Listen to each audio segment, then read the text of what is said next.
Hi friends, welcome to 5 Minute Shock YouTube channel. Here is Samsung Galaxy S24 Plus 5G smartphone.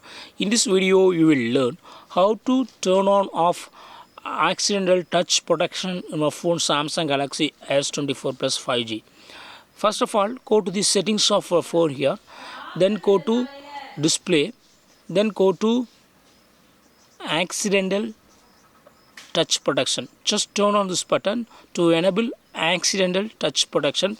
It will protect your phone from accidental touches when it is in dark place such as a pocket or bag. Okay, so it is better to use accidental touch protection to save from mistouch. Okay, if unknowingly touch occurs, there may be some problems arise to you. Okay, so to protect such touch, always use accidental touch protection if it is not turned on in your phone. Okay, suppose if you don't want accidental touch protection and just you have to turn off this button so that you can turn off accidental touch protection if you are willing to use it. Okay, so in this way you can easily enable or disable accidental touch protection on phone Samsung Galaxy S24 Plus 5G.